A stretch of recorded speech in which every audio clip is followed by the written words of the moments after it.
Hello दोस्तों, आपका स्वागत है आपके अपने चैनल हेलो साइंस में। हमारी बॉडी में ब्लड हमारे सर्वाइवल के लिए सबसे ज़्यादा ज़रूरी है। ब्लड के द्वारा ही सब काम होते हैं। ब्लड के द्वारा ही oxygen, protein, glucose, amino acid जैसी चीज़ों को हमारी बॉडी के टिश्यू तक पहुंचाया जाता है। फिर टिश्यू से बॉडी के सेल तक पहुंचाता है। नाक के जरिए हम जो एयर को इनहेल करते हैं, उस एयर में मौजूद ऑक्सीजन इस ब्लड में मिक्स होके हमारी पूरी बॉडी में सप्लाई होता है, जिससे हमारी बॉडी को एनर्जी मिलती है।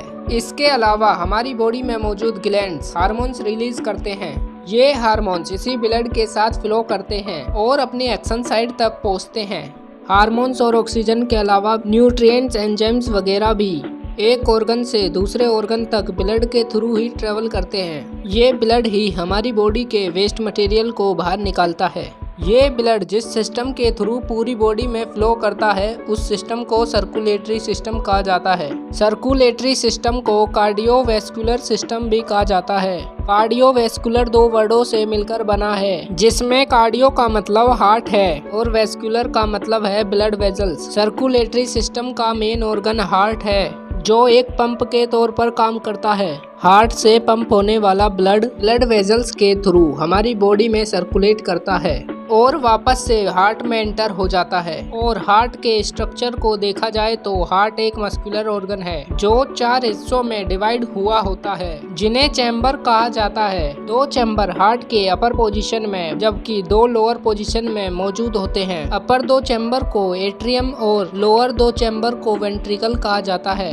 इन 4 चैम्बर में ब्लड की प्रॉपर मूवमेंट के लिए हार्ट में 4 वेल्व प्रेजेंट होते हैं, जिनमें aortic, pulmonary, mitral, tricuspid valve शामिल हैं। हमारी बॉडी पार्ट से आने वाला ब्लड हार्ट के चैम्बर राइट एट्रियम में एंटर करता है।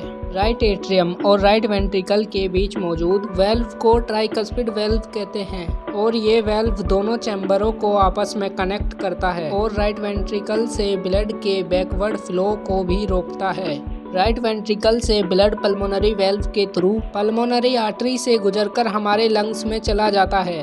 लंग्स से ब्लड ऑक्सीजन कैरी करता है।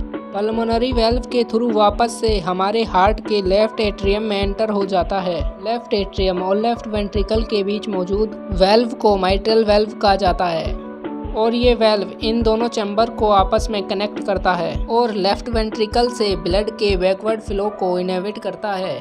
इसी तरह लंग से आने वाला ब्लड लेफ्ट एट्रियम से लेफ्ट वेंट्रिकल में एंटर हो जाता है, जहां से ये ब्लड पंप होकर एओर्टिक वेल्व के थ्रू एओर्टा में एंटर हो जाता है।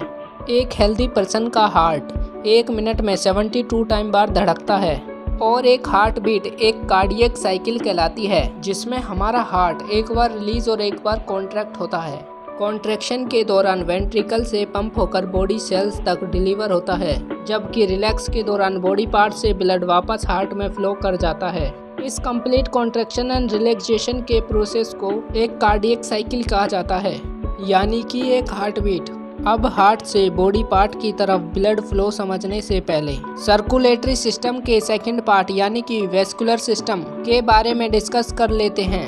वैस्कुलर सिस्टम हमारी पूरी बॉडी में ब्लड को ट्रांसपोर्ट करने वाले ट्यूबुलर नेटवर्क यानी कि ब्लड वेजल्स को कहा जाता है, जिनमें आर्टरीज, वेन्स, कैपिलरी शामिल हैं। इन ब्लड वेजल्स में आर्टरीज हमारे हार्ट से बॉडी पार्ट की तरफ ब्लड को ट्रांसपोर्ट करती है, जबकि बॉडी पार्ट से हार्ट की तरफ फ्लो होने वाला ब्लड वेन्स के थ्रू हार्ट में एंटर होता है।